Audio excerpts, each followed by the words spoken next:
नमस्कार, मी पंजाब डक. पण राज्यातल्या सर्व शेतकऱ्यांना सांगायचं झालं तर खास करून नाशिक जिल्ह्यातल्या शेतकऱ्यांना अंदाज लक्षाचा. मुंबईपेक्षा नाशिककडं मध्ये 4, 5, 6, 7च्या दरम्यान माझं तर म्हणणं एका दिवस नाही, ह्या 8-7 दिवसामध्ये 1600 ते 1800 मिलीमीटर पाऊस पडेल इतका नाशिक जिल्ह्यामध्ये पाऊस पडणार आहे. म्हणून नाशिकच्या जनतेने सतर्क राहावे. राज्यात सांगायचं झालं तर राज्यात बऱ्याच भागामध्ये पाऊस सुरू होणार आहे म्हणून हे लक्षाचं.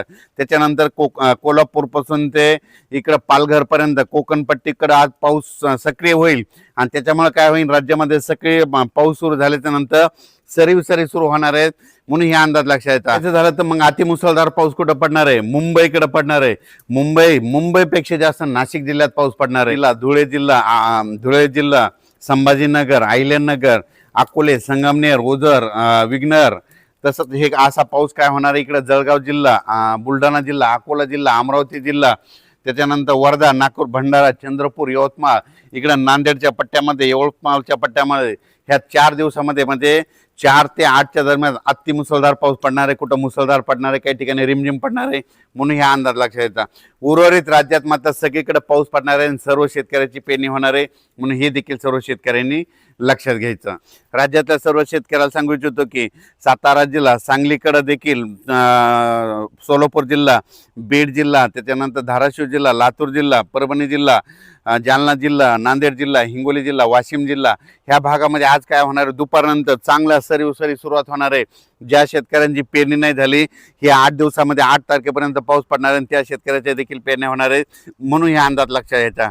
त्याच्यानंतर राज्यात मध्ये उत्तर महाराष्ट्राकडे नंदुरबार, धुळे जिल्ह्यामध्ये तिकडे आतापर्यंत पाऊस पडला नव्हता. रात्री त्याला तिकडे सुरू झाला, पण आज रात्रीपासून जे पाऊस सुरू होईल तर जवळपास तिकडे 10 तारखेपर्यंत, 10 जुलैपर्यंत खूप जोराचा पाऊस पडणार आहे म्हणून त्यांनी अंदाज लक्षाचा.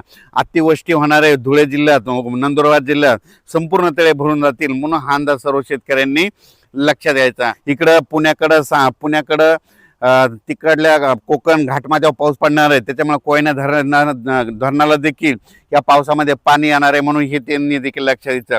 उजनीत देखील काय होणार आहे, पुण्याकडे पाऊस पडणार आहे, त्याच्यामुळे उजनी धरणाच्या मध्ये काय होईल तिकडे देखील त्यांना त्याला पूर येईल म्हणून हे देखील त्या शेतकऱ्यांनी लक्षात द्यायचं. इच्छितो की आज रात्रीपासून ते जवळपास 8 तारखेपर्यंत दररोज वेगवेगळ्या भागात जोराचा पाऊस पडणार आहे. सर्व शेतकऱ्याचे पेरणार आहे, या पेरणीमध्ये कोणी वंचित राहणार नाही म्हणून हा अंदाज सर्व शेतकऱ्यांना लक्षात घ्यायचा. सर्व शेतकऱ्यांना एक सांगू इच्छितो की एक आनंदाची बातमी, ज्या भागात अद्यापही पाऊस पडला नाही ह्या पाऊसमध्ये आज रात्रीपासून ते जवळपास 8-9 जुलैपर्यंत पडणार आहे. त्याच्यानंतर 13-14 जुलैला देखील परत पाऊस सक्रिय होणार आहे म्हणून त्याच्यामुळे शेतकऱ्यांनी काही काळजी करायची गरज नाही. दुष्काळ वगैरे काही पडणार नाही तुम्हाला सांगू इच्छितो.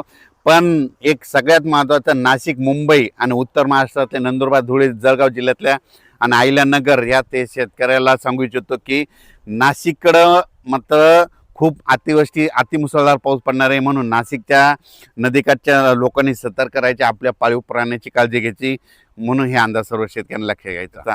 अचानक वातावरणात बदल झाला. उद्या एक